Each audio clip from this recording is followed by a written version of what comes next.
Good morning, students, and welcome to your English class.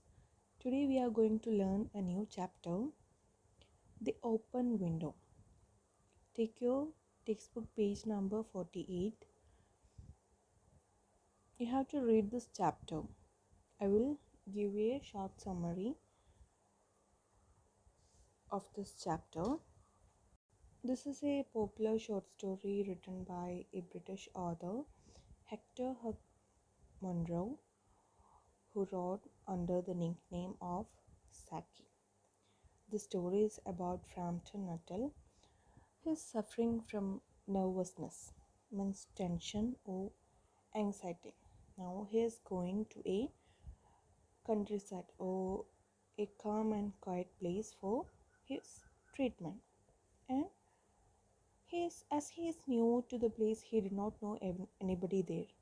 So his sister gave him letters of introduction. Letters of introduction means a recommendation letter.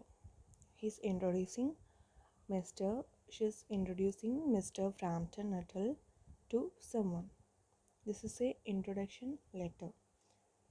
Okay, now he is going to visit Mrs. Sappleton. It is a family friend. She is a family friend of Frampton Nuttall. He went to visit her, and from there he meets a 15-year-old girl named Vera. She's a very calm and confident girl.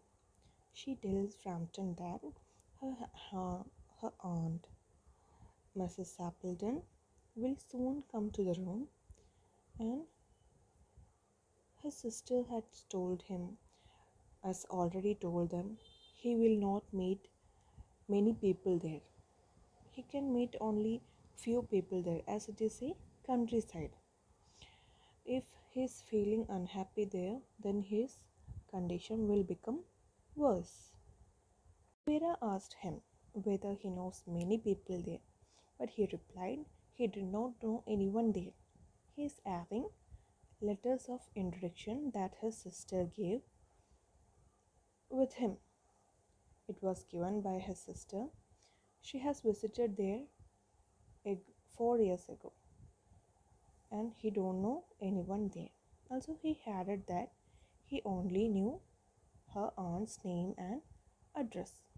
Now Vera told him that about 3 years ago, her aunt's husband and two brothers went out for shooting, and they all drowned in the wet mud, and their bodies were never found. And she pointed to a large window that opened in the lawn and told him that they had all gone out from the window and they never came back. Then she told Frampton that her aunt always keeps that window open every evening. Her aunt will keep the window open every evening. She told that she told that her aunt always keeps that window open in the evening till it is dark. Why? And she also added her aunt still believes that they will come back one day. And she told she too feels like that. They will come back one day to the window with their dog. Now he felt very sorry. Frampton felt very sorry for Mrs. Sappleton. Now Mrs. Sappleton came and apologized him for being late. She told him that her husband and brothers had gone for shooting birds. She told that she has kept the window open for them to enter the house. Why? Otherwise they will spoil the carpet with their muddy shoes. Okay? This time Frampton became a little nervous. Frampton tried to change the topic, but she kept talking about shooting and shortage of birds. He was a little frightened at this time. He realized that she is not giving much attention to him. What she is talking, she is not noticing him. She's talking or she's always staring at the open window. Suddenly, she looked towards the window and they were on time for tea.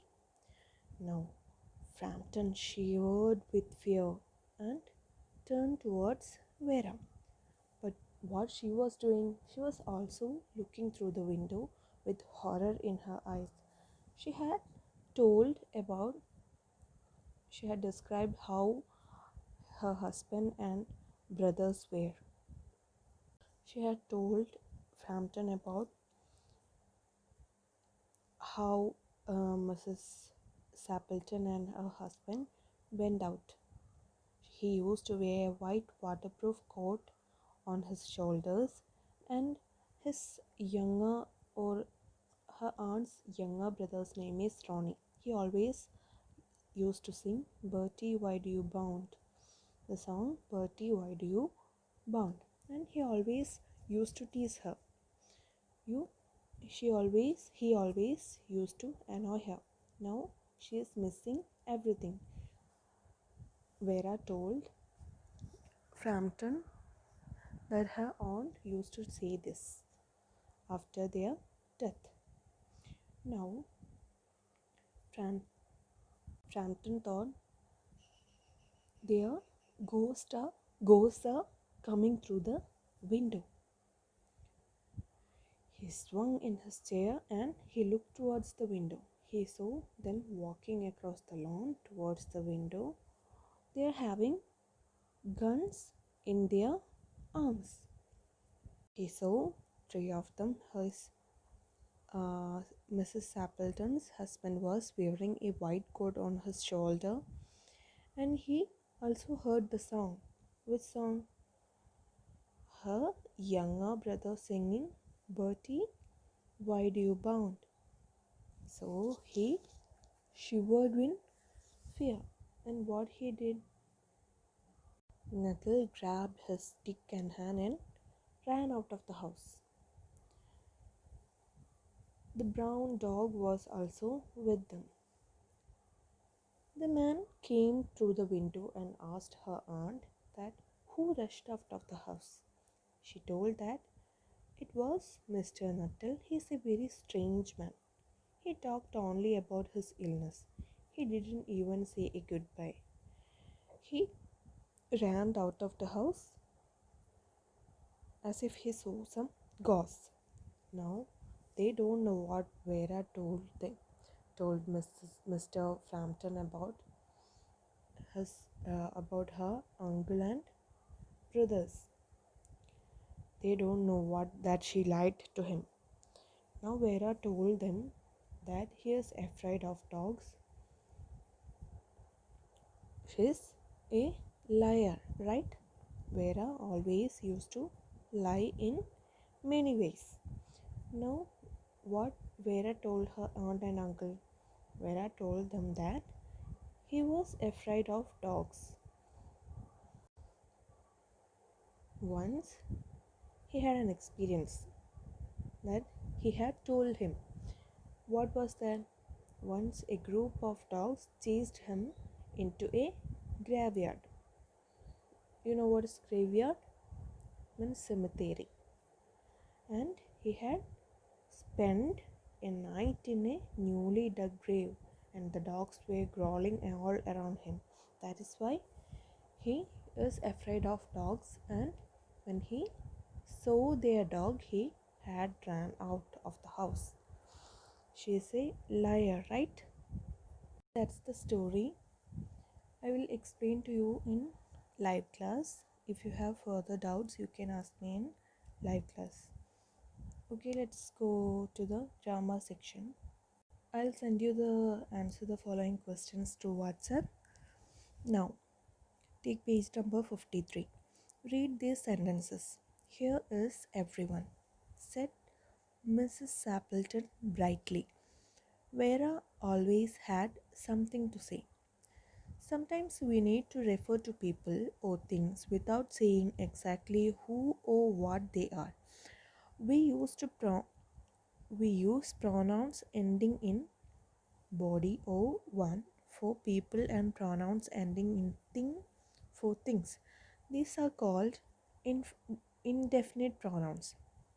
Words like anybody, somebody, nobody, everybody, anyone, someone, no one, everyone, anything, something, nothing, and everything are some of the indefinite pronouns in English. Here in this sentence, whom Mrs. Sappleton is referring, everyone means her brother, her husband, and brothers. But which word she used? Everyone, right? And next, Vera always had something to say.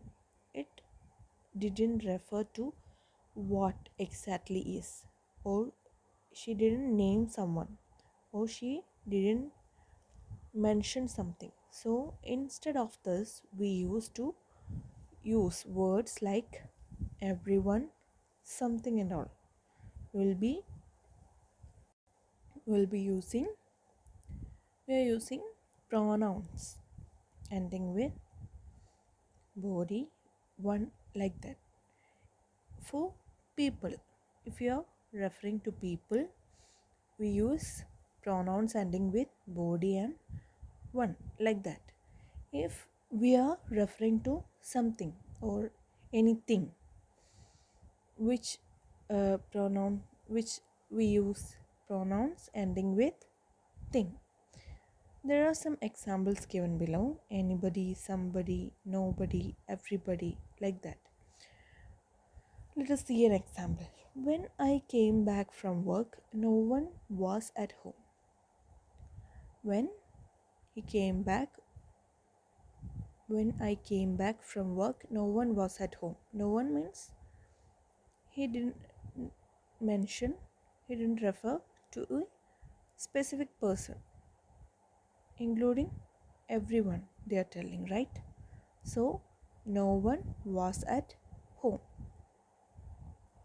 No single person was at home. Instead of that, we use no one was at home.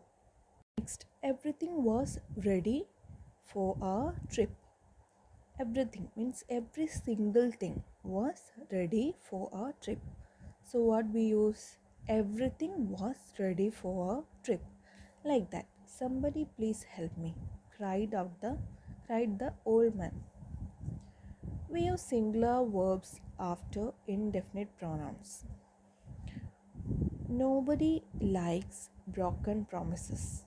After indefinite pronouns, which verb we are using? Singular or plural? Singular verbs we are using. Like nobody likes broken promises. In today's world, anything is possible. These all are singular verbs, right? Mentioned in blue color. They all are singular verbs. And which is the indefinite pronouns here? Nobody, anything, someone. Someone has to volunteer to organize the event. Now, complete these sentences with everybody, someone, no one, something, or nothing. You may have to use some words more than once. Now you have to complete it with by using appropriate words here. Either everybody, someone, no one, something, or nothing. First one is done for you. Could someone lend me a bicycle for an hour? I want to eat something and get back soon. Here, could someone lend me a bicycle for an hour? There's one more indefinite pronoun used here. What is it? I want to eat something and get back soon.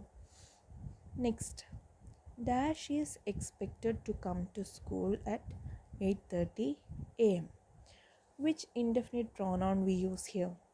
Either everybody, you have to write the appropriate indefinite pronoun to be used here. Everybody, someone, no one, something, or nothing, which has to be used here. You have to complete it by yourself. We refer back to the indefinite pronoun. We use they. Everybody turned up for the event. If we are referring about these indefinite pronoun, which word we use? We use they. Everybody turned up for the event.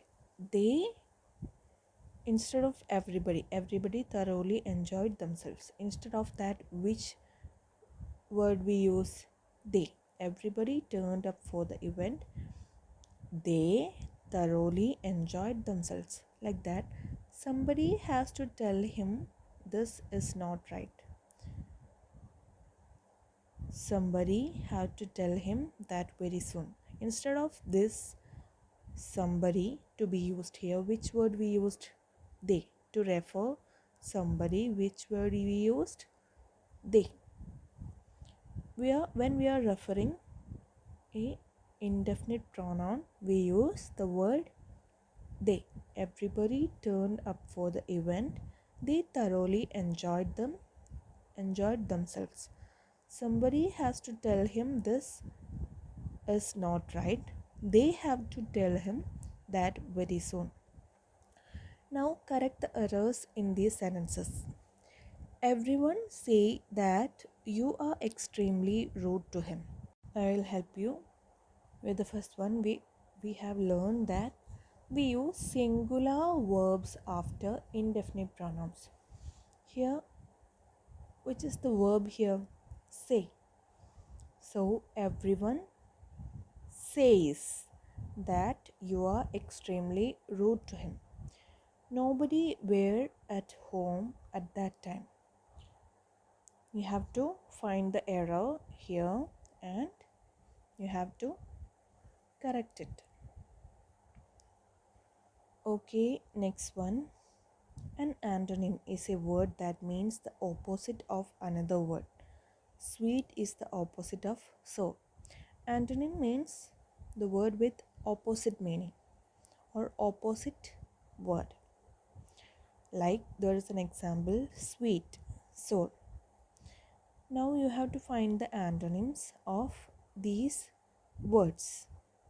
One is done for you, cooked, raw. Now you have to find the antonym of exciting, spicy and powerful. You can refer to a dictionary and you can find the antonyms of these words. What you have to do is you have to complete these sentences with the new words. I have told you to find the antonyms of exciting, spicy, powerful, and you have to complete these sentences with the antonyms you have found. Now the word dull means something which is boring. Therefore, dull and boring have the same meaning. These words are called synonyms. Antonyms are words with opposite meaning. And what is meant by synonyms? Synonyms are the words with same meaning. Antonyms are the words with opposite meaning and synonyms are the words with same meaning. Now here dull and boring are having the same meaning. Like that, you have to find the synonyms of peace, priceless, bad and hollow. And you have to complete these sentences with the synonyms you have found. You have to find the synonyms of peace, priceless, bad and hollow, and you have to complete these sentences with the synonyms you have found. Next, adjectives can be formed by adding "eu" to certain words. Similarly, verbs can be formed by adding "ise" as a suffix to some words. Do you know what is adjective? You all know, right? Adjective is a word that modifies a noun. A word that modifies a noun is called adjective. Now, adjectives can be formed by adding "ive" to certain words. And verbs can be formed by adding ISE. Suffix means a derivative.